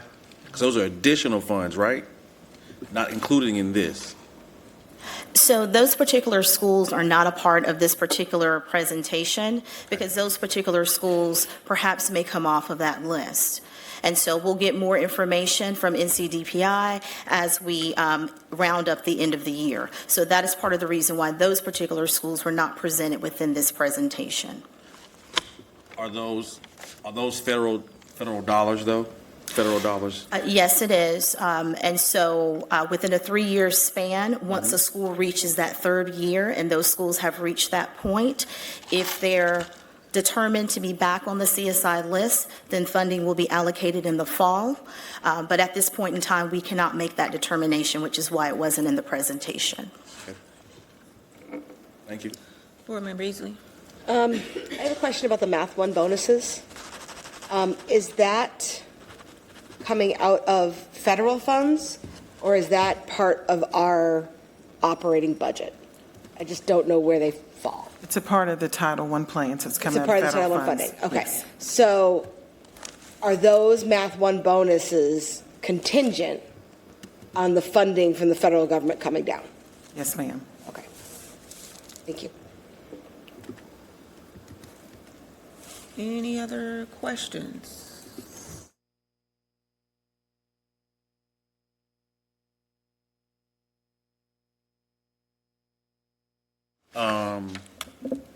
I know it's talking about around safe and healthy schools. Is there anything in there that will allow us to possibly identify or use these funds for a universal screener for our district?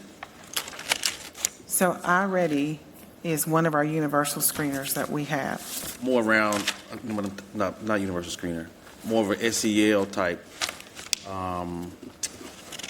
program that we could use that could assist identifying students who may need more social and emotional well-being. I know Sources of Strength is being done at the school level. Is there something that we could use district-wide to help with our SEL to identify some of the needs our students might need to get?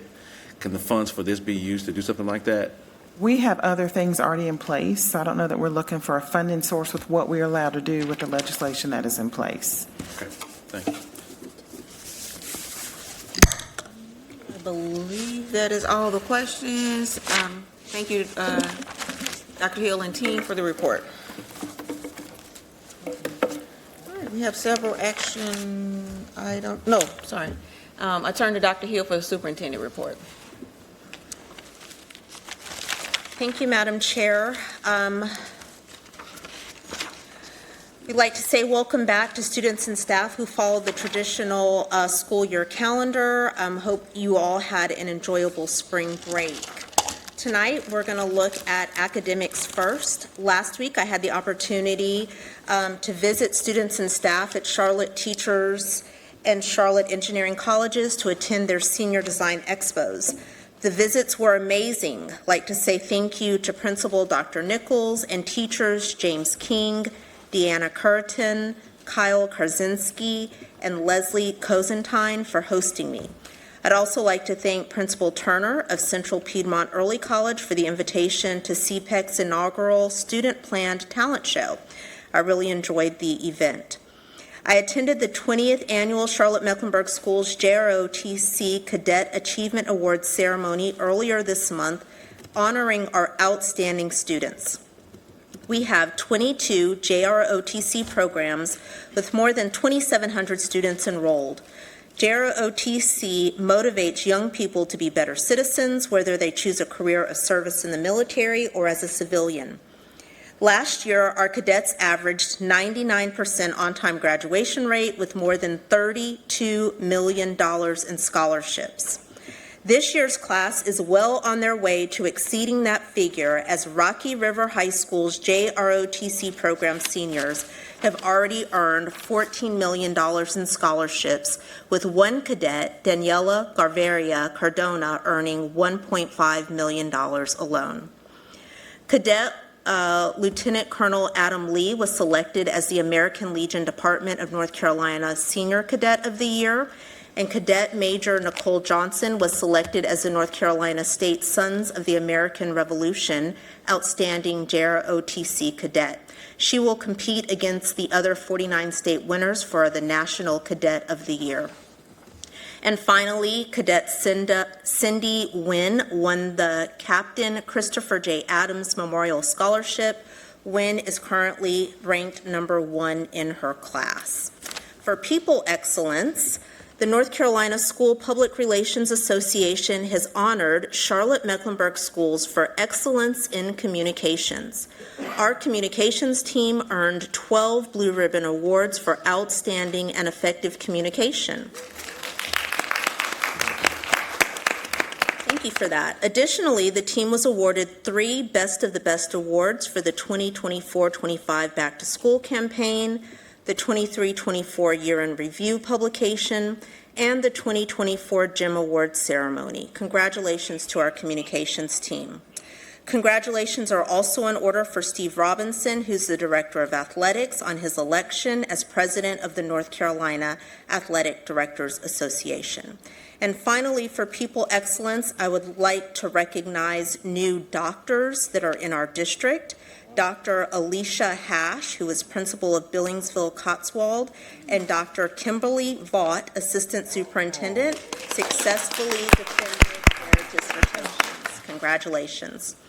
Operations Pillar, we are excited to welcome business owners and community members to our Supplier Development Summit tomorrow from 9 a.m. to noon at Goodwill Industries. Attendees will learn how to do business with the district and have the opportunity to meet representatives from various departments, including building services, IT, and transportation. Our procurement services team will also be in attendance, along with community partners such as Aspire Community Capital, Self-Help Credit Union, Procurement Technical Assistance Center, and the Women's Business Center of Charlotte to provide technical assistance and support. And finally, for Engagement Pillar, April is Child Abuse Prevention Month. Charlotte-Mecklenburg Schools is committed to ensuring student safety. Members of our student wellness team joined local advocates and public officials earlier this month here at the Government Center for a special ceremony to kick off the month-long observance. We are fortunate to have school counselors, school social workers, and psychologists assigned to our schools to help identify potential instances of abuse and neglect and to help students recover. These trained professionals are skilled at working with agencies that can provide the resources and services to protect our children. Our district has long-standing partnerships with community agencies and organizations that provide support and services to children affected by abuse and neglect. These partnerships are invaluable as we work to ensure that students are safe and cared for. Thank you so much for your attention, and this concludes my report. Thank you. We have several action items on the agenda this evening. I turn to Vice Chair D. Rankin as Chair of the Policy Committee to make the motion pertaining to modifications to Policy B-BPP and Exhibit B-BPP/E, Board Policy Process. As this comes out of the committee, it does not require a second. Madam Chair, I move to approve the proposed modifications to Policy B-BPP and Exhibit B-BPPE, Board Policy Process. The proposed modifications add the General Counsel as initiator for the policy changes and remove the defined time for Superintendent and Chief Compliance Officer to review proposed policy changes. This policy committee met and considered these requests at our March 12, 2025 meeting and unanimously recommended approval by the full board. Mr. Vice Chair Rankin, would you like to comment on your motion? No, thank you. Any other board comment? All those in favor by show of hands? Madam Clerk, is unanimous. I next turn to Vice Chair D. Rankin for the motion pertaining to modifications to Policy B-COM, Board Committees. As this is reported out of committee, it does not require a second. Madam Chair, I move to approve the proposed modifications to Policy B-COM, Board Committees. The proposed modifications dissolve the Student Outcomes Focused Governance Committee and its charter, remove the Community Equity Committee as a standing committee, add quorum and voting rules for committees, and set forth the frequency of committee meetings and the deadline for submission of committee agendas. The Policy Committee met and considered these requests at our March 12, 2025 meeting and unanimously recommended approval by the full board. Vice Chair Rankin, would you like to speak to your motion? No, not this time. Is there any other discussion? There being none, those that an approval by show of hands. Madam Clerk, is unanimous. Next, I turn to Vice Chair D. Rankin for a motion on modifications to policy B-COMA, advisory committees and board-approved committees. Madam Chair, I move to approve the proposed modification to policy B-COMA board committees. The proposed modifications adds the Community Equity Committee as an advisory committee and clarifies the appointment process for that committee. The Policy Committee met and considered these requests at our March 12, 2025 meeting and unanimously recommended approval by the full board. Vice Chair Rankin, would you like to speak to your motion? Not this time, thank you. Are there any other comments? There being none, those that approve, by show of hands. Madam Clerk, is unanimous. I next turn to Vice Chair D. Rankin for motion for omnibus policy changes per Chapter 115C of the North Carolina General Statutes. Madam Chair, I move to approve the proposed omnibus policy changes required by Chapter 115C of the North Carolina General Statutes. The proposed omnibus modifies A-CHE Comprehensive Health Education Program, creates A-FLAG Pledge of Allegiance to the Flag, modifies O-ELX Relations with Enforcement Agencies, and modifies S-ATT Attendance Monitoring / Accounting. This policy committee met and considered this request at our March 12, 2025 meeting and unanimously recommended approval by the full board. Vice Chair Rankin, would you like to speak to your motion? No, thank you. Any other comments or discussion?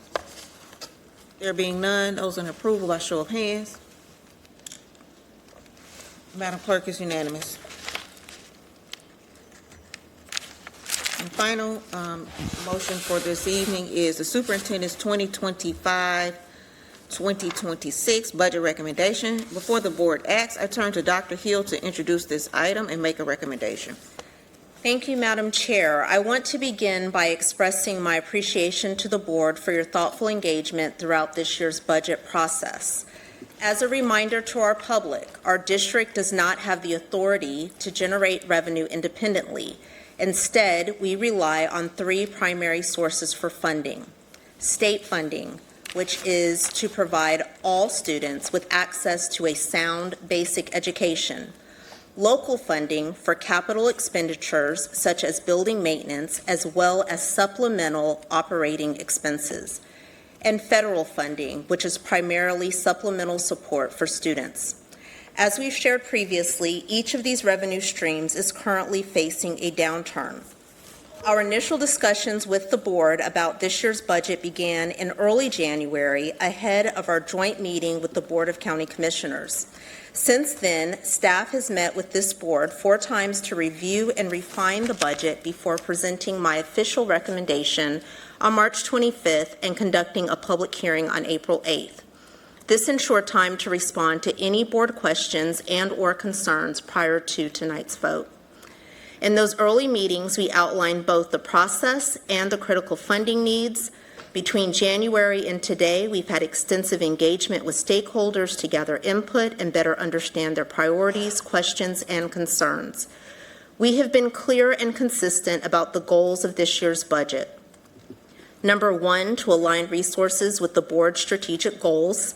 The board sets the what, and the superintendent and staff determine the how.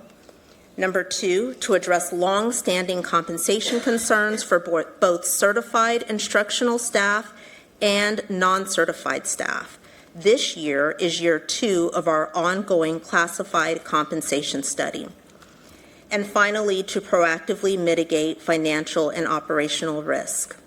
The budget that you are voting on tonight includes an expansion of $29 million, with 93% of that investment directed towards employee compensation.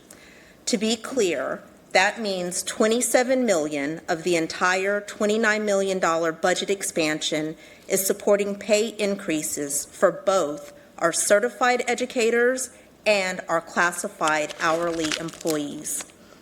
You should have confidence that the key levers and associated investments included in this budget recommendation support the ability to run Charlotte-Mecklenburg schools with excellence and to achieve the 2025-26 goal targets. Therefore, I recommend that you approve the 2025-26 Charlotte-Mecklenburg schools budget recommendation. As always, thank you for your ongoing dedication to providing endless possibilities for the students and families of Charlotte-Mecklenburg schools. Thank you. I turn to Board Member Liz Monterey-Duval to make the motion. Thank you, Madam Chair. I move to approve the 2025-2026 proposed operating budget and the capital outlay and enterprise fund budgets as outlined in the attached document entitled Charlotte-Mecklenburg Schools Budget Recommendation 2025-2026. Second. I would like to speak on it. Yes. Thank you to the parents, educators, and community members who raise your voices. I hear you and I stand with you. We need to invest in our schools and we need to pay our educators what they deserve. I support the call for a 10% county supplement and advocated myself for an 8% increase in line with our legislative agenda. I've had many conversations with Dr. Hill and county commissioners. If you know anything about me, I give every vote a lot of thought and consideration. And there are many trade-offs that our asks would include, meaning higher taxes and cuts to social services to our most vulnerable in this county. Tonight, I'm supporting the superintendent's budget because it protects our priorities within the funding we know we'll have. This proposal includes a 3% raise for all staff based on state funding and a 5% average increase in teacher supplement paid by the county, and salary corrections for classified staff. It invests in extended learning, safety upgrades, technology, and over $85 million in counselors, social workers, and psychologists. But now I want to address the broader issue. Even with a 10% supplement, we'd still be lagging. North Carolina ranks 49th out of 50th in the country in public education funding. We are a wealthy state with a gross domestic product of over $625 billion, yet we collect just 5% of that in tax revenue, one of the lowest rates in the country, and it's getting worse. The state plans to eliminate corporate income tax entirely by 2030, gutting one of the few tools that we have to fund public services like education. Meanwhile, the latest Senate budget offers teachers just a 2.3% raise and a one-time bonus. That's not a raise.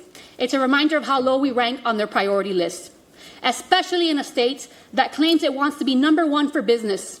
How can we be number one in business and dead last in education? I'm not a mathematician, but it doesn't add up. So let's be clear. Our state legislators are elected officials. If they're not doing their jobs, we need to vote them out. We need to primary Democrats. We need to primary Republicans. If I was underperforming in my job, I would get fired. So we need to fire them. This budget isn't perfect, but it moves us forward. And I will keep on fighting for our schools, staff, and the education that our community deserves. So thank you. Any other comments? Board Member Klein. Thank you. Thank you for your presentation and the work done by the staff, Dr. Hill, Dr. Balknight. I appreciate all the work you've done. I've asked from the beginning of this budget process for more money to be allotted for the teacher supplement and for local salaries. A 5% ask for our county commission is not enough for our teachers.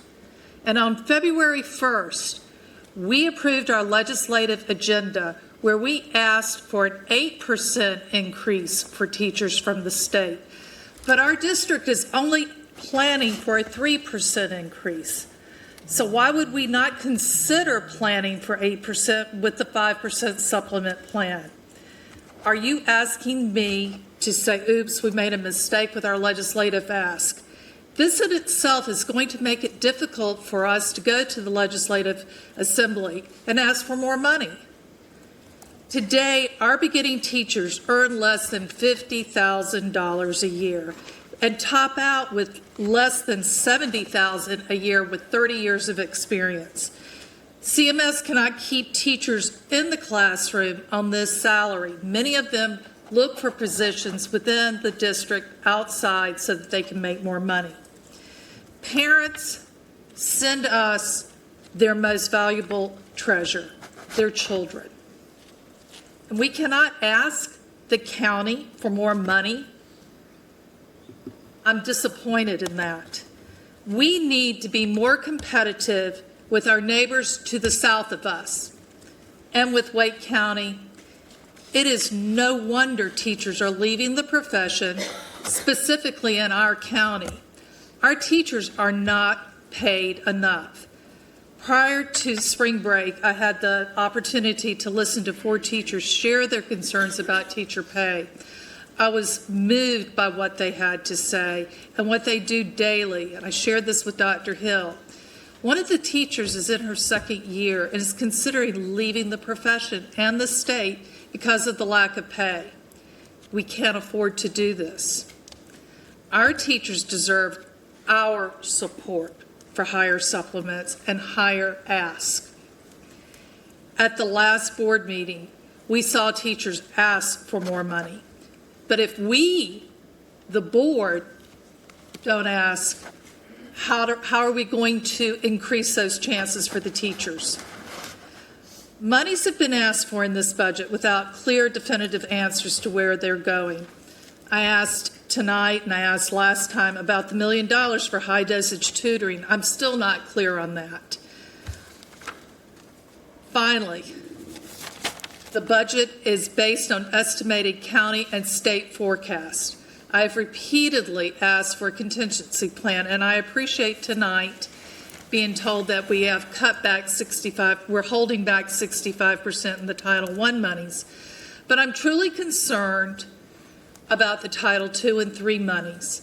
I believe that we will see substantial cuts from the federal government. It's a fact.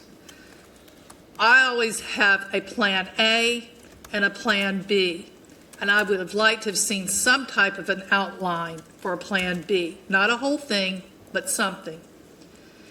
In 2023, we asked our citizens to approve $2.5 billion bond initiative. Now, granted, 65% of the 15.47% who voted, and that's 9%, approved it. But regardless of the number, if we have these new buildings for our students, will we have teachers in those buildings if we do not invest in them? A parent today told me she would be okay with an older school as long as her child had a qualified teacher to teach.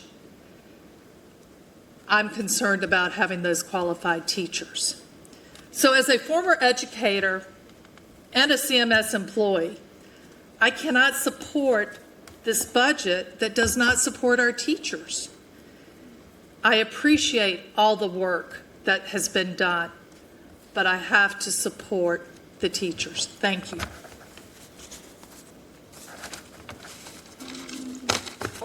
Board Member Easley.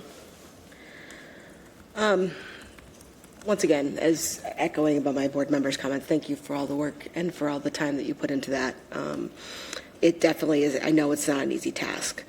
But I do also believe that this proposal falls short of meeting the urgent and clearly stated needs of our educators and staff. The budget only includes a 5% increase in the local supplement for teachers and staff. That's a start, but it's not enough, especially considering we now know the state only plans to raise teacher by less than 3%, with a 4.2 increase in benefits and a half-step increase for classified staff. This means the burden falls more heavily on our local funding to make up the difference, which, let me be clear, is not something that should be happening, but these are the cards that we are dealt. This, in our legislative agenda that was approved in February, asked for an 8% increase. However, I believe we must go even further and ask the county for a 10% increase, specifically transparency allowing teacher compensation. Teachers should not be priced out of living the communities that they serve. We also heard directly from CMAE and local teachers about the priorities that are not reflected in this budget. First, we must continue to provide the highest teacher supplement in the state, with particular attention to veteran teachers and those with more than 15 years of experience, who often do not receive reliable incremental raises at the state scale. Second, a call from CMAE to issue a flat rate inclement weather pay policy for non-essential classified staff. No employee should lose income because they could not report to work during hazardous weather.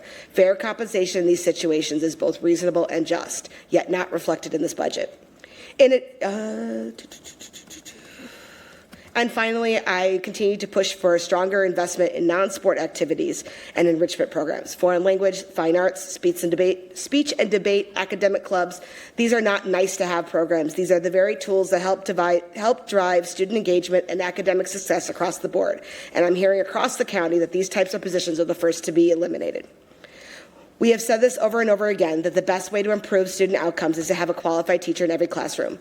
This budget needs to cut more of those extra programs and focus on retaining and recruiting qualified teachers to make sure that every student has that qualified teacher in the classroom. Any other comments? Vice Chair Rankin? Thank you for the recommendation. Thank you to staff for all your hard work over the last few months for putting this budget together and bringing us all the information that we need to get us to the point where we are now. I believe in holding individuals accountable, and the individuals we should be holding accountable are the individuals that sit in Raleigh, the General Assembly. Just to be clear, the responsibility to fund education falls on the state. There is a program that's being pushed to fund vouchers that feed into the private school sector that has $600 million that individuals would rather fund versus giving to the public schools. So our tax dollars would go to individuals that we can't even hold accountable in the private school sector. And to say that individuals cannot fund public education is just wrong. I do appreciate our county commission for stepping in and providing a supplement and minimizing that gap that the state is not funding us. In addition to the $600 million that's going to private schools, there's also a state supplement that's not being provided to 4 counties or 4 school systems, and we're one of them, that can additionally provide more funding towards our teachers. I trust that. I know that Dr. Hill and her team. I know Dr. Hill has done her due diligence, and I'm sure she's worked closely with the county manager to understand where we are, and find the best fit to find the most beneficial budget that we can arrive to, because we know that the reality is that there's a shortfall everywhere, and without increasing taxes, putting more burden on the members of Mecklenburg County, I appreciate the effort that's been put in place. So I do support this, and I think that we'll continue to work and hold individuals accountable to fund public education. Thank you. Board Member Nunn? I'm just going to say I'm deeply disappointed, not in this budget and for a few reasons. I'm deeply disappointed in the state. And while I do think the state, we've got a legislative agenda, we are asking them to invest further. We represent this county, which is only 10% of the state. However, when I look at our ask to our county commission and locally, we are 100% of their constituents. We're 100% of those taxpayers. And I think the reality is our teachers don't earn a living wage in this county. And while we can point fingers and blame, regardless, that still exists. And either we have to do something about it, or we just continue to be in the same cycle. So why I'm disappointed the most is the people that can do stuff, the people that do, take 100% of our local tax funds could invest more. I know it's a responsibility really at the state level and it's governed by our Constitution, But the reality is, these are our kids. These are my kids, these are your kids, they are everybody's grandkids, they're your neighbors, they're whatever. The teachers that are in those classrooms are shaping our next generation.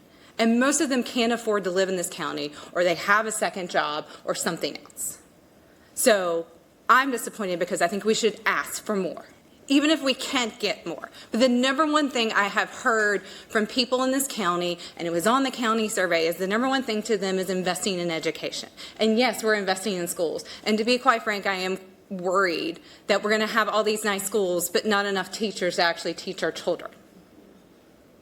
So I get North Carolina is decreasing their tax base. I get we potentially don't want to raise taxes, but we have to do something locally. And I am asking a call to action for the residents of this county to talk not only to the state, but also to the county to figure out how do we do better for our children in Mecklenburg County.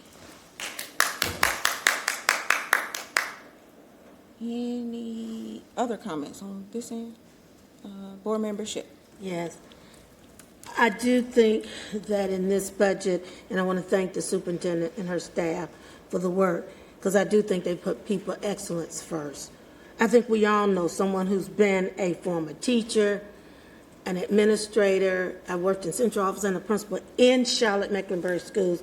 I know what hard work means, and I know what's going on right now in terms of retention and recruitment of teachers. And yes, pay is the biggest factor. But I do continue to believe someone who sits on the North Carolina School Board Association and get to hear school districts throughout the state, that this is a state level issue. We must continue to advocate with our Mecklenburg delegation and our entire delegation to talk about, is education the key to unlock the door to what happens for all of our children everywhere in this county and in this city? And how can we talk about education? How can we talk about it without talking about teacher pay? We have always done more with less. And is that any different today? Are we always expected to do more with less? It will not continue to happen with what we're seeing today. And I do think, as Board Member Nunn was saying, we must talk about tax revenue. We must talk about education in the city and the county. Do we believe that education is the most important factor and the key to what happens in Mecklenburg County, in this state? And if so, we have to keep asking the question, what will we do about it? And it's important that we act. But I do feel we have done what we can at the local level in terms of CMS. And so I do approve this recommendation, and I do believe we have to continue to advocate and fight in the areas where it makes the most sense, state and county. Dr. Witherspoon. Thank you. I just want to first thank fellow colleagues, board members, for your collaboration. I think we all are right. And there's a lot of work to do. And obviously this does not reflect the perfect vision of what we would like. It's not perfect at all. And there's a lot of work to do in the future. And I think that with our minds together, when we put our minds together, we can get to that place, even locally. I want to thank our superintendent, her staff, for your diligence, your hard work. We put our minds together over the past several months. I want to thank our local funding partners as well, county commissioners, for your diligence and your support. And I truly believe that all of us are invested in our children in Mecklenburg County. And thank you so much. Thank you. Before we take the vote, I think I have a final comment. I want to thank Dr. Hill and his staff.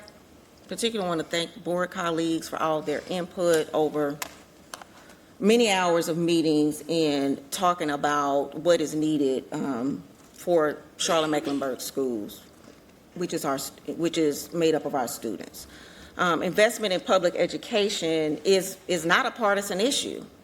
It's about ensuring that every child has access to a sound basic education. So for me, it doesn't matter if you have a D or R behind your name. However, I do think we have to pay close attention to the actions. Some actions by our elected officials are overt and loud regarding how they feel about supporting public education and the funding of it. But there are other actions that are microaggressive decisions, making decisions that making decisions that is death by 1,000 cuts that ends our public education system through microaggressions.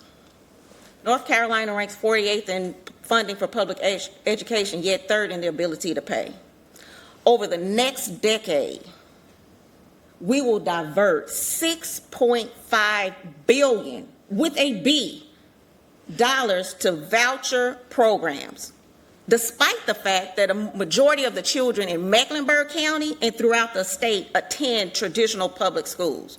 60% of the money that has been claimed in these voucher programs already are for families earning over $115,000 a year. 74% of those claiming vouchers are white, and which is up from 61% last year. The General Assembly is holding hostage over $5 billion in Leandro funding, which would include approximately $250 million coming to CMS schools. For the past 2 years, the county has fully funded our 5% teacher supplement request, and these are discretionary funds. We are making this request yet again with an expansion of $28 million, even with the understanding that the county is in a $14 million deficit. And we should ask for this money because teachers deserve it. What we must not do is absolve the General Assembly of its responsibility. Now let's put this in perspective. In the years 2023 and 24, approximately 19,000 teachers have left the profession across the state. Teachers deserve more. The state Senate has proposed a measly 2.3% for 25-26 school year. Teachers deserve more than that. To be able to afford a one-bedroom apartment in Charlotte, a teacher would need to earn $61,000. Our beginning teachers are at $48,000. I want to put something in perspective. To get our beginning teachers in the space that they would be able to afford that, the supplement we would have to ask from the county would be 111%. 111%. So we cannot supplement our way out of this. And this is on top of phasing out our corporate taxes down to zero in 2030. We have the numbers, we have the facts, and we know the reality where we are.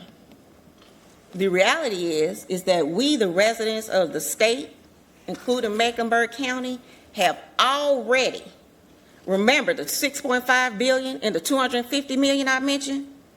We have already paid for increased funding for education and teacher raises. We've already paid for it. That money needs to come to our districts immediately. We have to work we need to put the pressure on our General Assembly. They are holding money that is holding us back. Again, 111% supplement would have to be the ask to get our beginning teachers to be able to afford a one-bedroom apartment. This is so much greater than a Mecklenburg County issue. And with that being said, I now call for the question. Unless there's further discussion. All right, so all those in favor to approve Superintendent's 2025-26 budget recommendation by show of hands. All opposed? Madam Clerk, that's 5-3. Motion carries. Without there being any further business, the meeting is adjourned.